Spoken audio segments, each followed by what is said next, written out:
In 2001, Rockstar Games released Grand Theft Auto 3, giving players unprecedented freedom as a criminal on the streets of Liberty City. GTA 3's open world captured the attention of gamers at large and was a massive hit. So, where did Rockstar go from there? In 2002, Rockstar brought the series forward by turning the clock back to 1986 with Grand Theft Auto Vice City.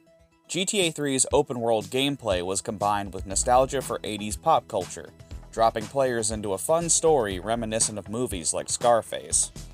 The result is one of the most beloved and best-selling games of all time.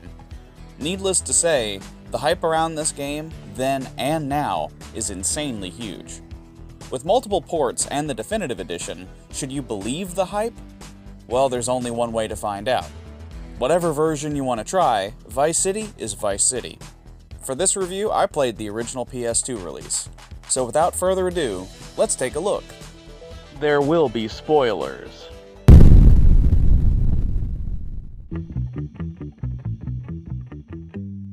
Tommy Vercetti, our main character, is a gangster who works for the Forelli crime family in Liberty City.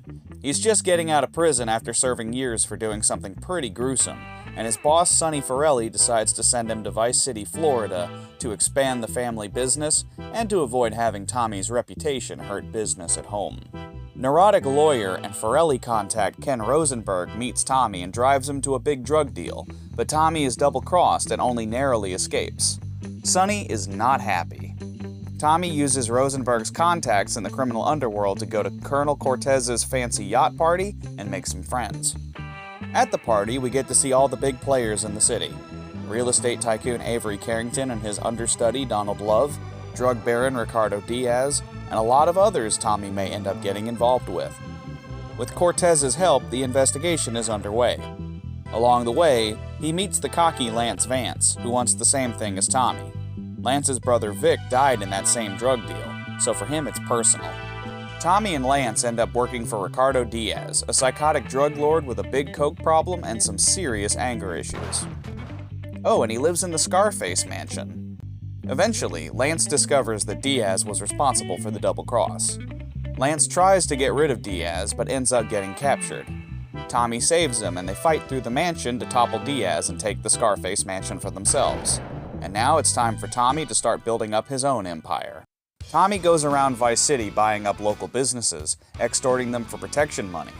He also forms his own gang and gets involved in the war between the Cuban and Haitian gangs, all the while secretly playing both sides. Sonny eventually learns about Tommy's business and wants his cut, so he sends gangsters down to Florida to try to strong-arm Tommy. Tommy just kills them, breaking away on his own.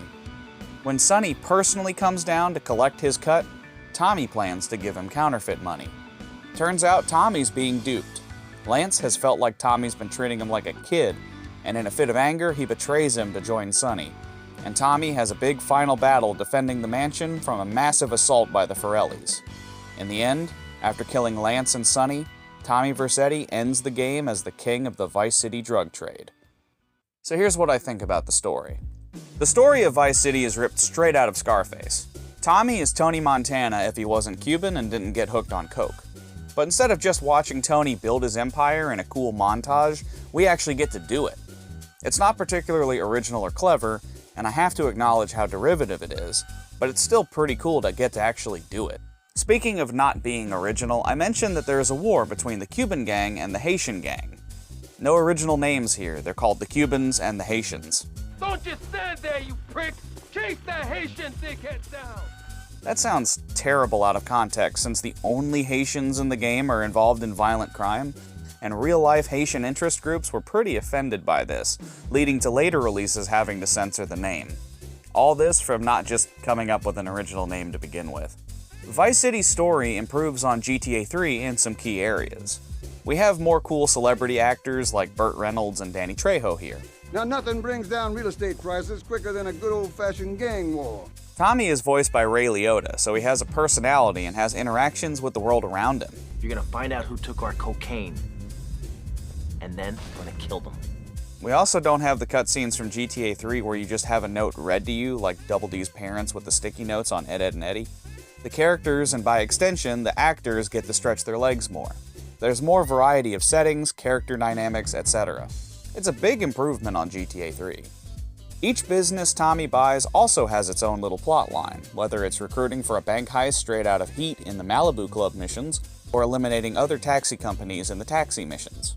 While these are technically side plots and you only need to do some of these to beat the game, they all tie back into the main plot, so you always feel a sense of development and progression in the story even when you're not actively playing it.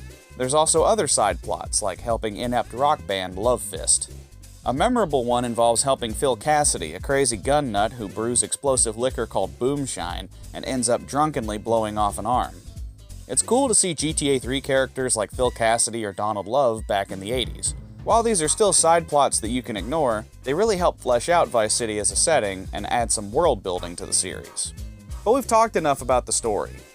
How does it feel to actually play Vice City? Just like its predecessor, Vice City drops you into a big city full of collectibles, loot, and stuff to do. You're eased into things as the game introduces its missions. This time you'll be running around, shooting people, driving around, collecting stuff, and so on. Missions give you money, which can be used between missions to buy equipment or assets.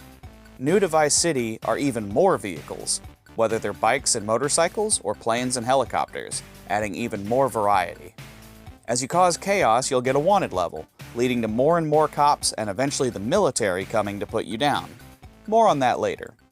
Fundamentally, the core of GTA 3 is here, unchanged.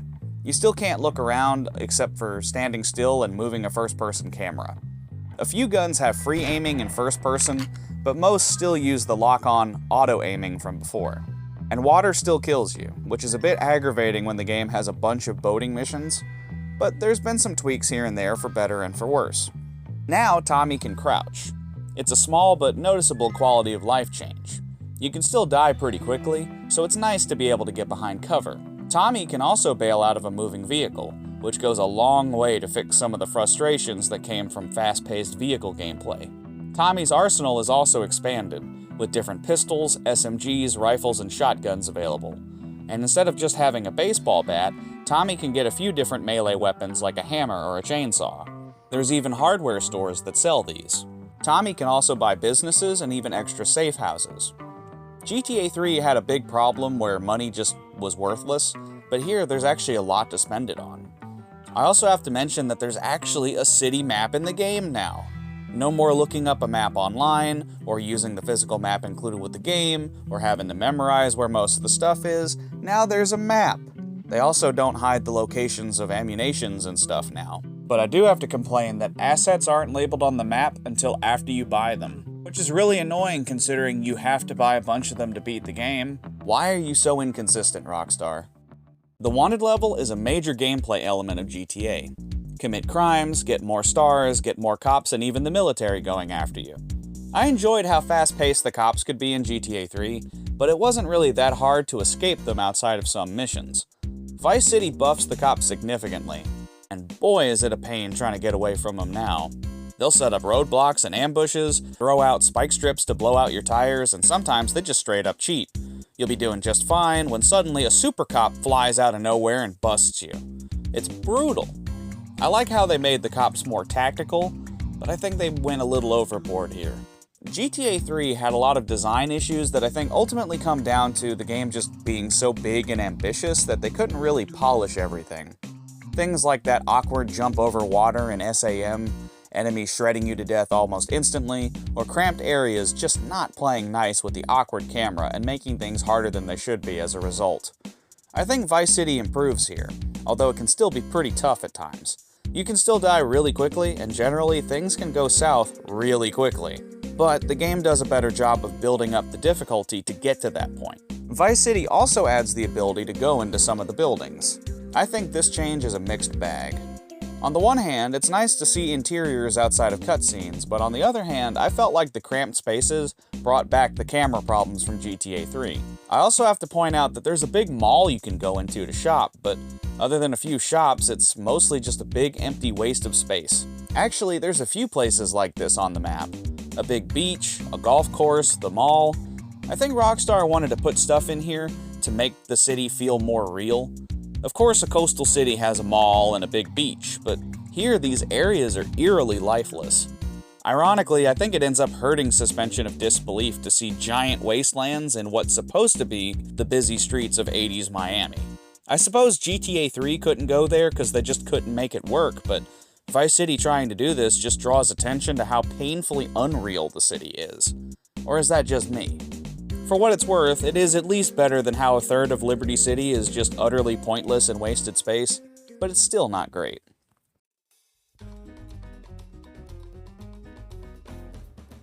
GTA Vice City is one of the most cherished games on the PlayStation 2. But does it live up to the hype?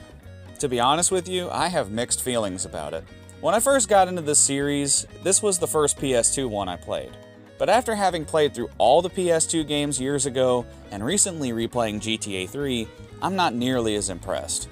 I enjoyed GTA 3, but it's a game that has its flaws. But this just feels like a slightly polished reskin of GTA 3. Given that this came out just a year later, there was only so much that could be done to build on that foundation, and I acknowledge that. The story is fun, stylish, and really draws you in. If GTA 3 used a crime movie story as window dressing to contextualize the gameplay, Vice City makes you feel like you're really playing in an interactive crime movie. I didn't talk about it in the review because I can't demonstrate it, but the soundtrack is amazing. 80s pop, rock, hip-hop, new wave, you name it. I can't play any of it for obvious reasons, but you don't have to take my word for it. Check it out. The gameplay has some quality of life changes and tweaks that help smooth out the experience a bit, but being built on the bones of GTA 3 means Vice City still has a lot of the fundamental problems that game had. Vice City is a beloved pop culture phenomenon, and I enjoyed the game, but this time around it just didn't blow me away. I'm not trying to beat up a sacred cow or anything, but it just feels like a slight update. It sold well and was well received, and it's remembered fondly, and it was a huge deal. But in the end, Vice City was just setting the stage for bigger and better things. It's good, but I'm not going to act like this was the greatest game I've ever played. It seems a little overhyped.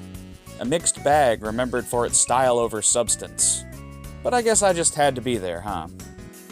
If you have any thoughts on Grand Theft Auto Vice City, I'd love to talk about it in the comments down below. Thanks for watching.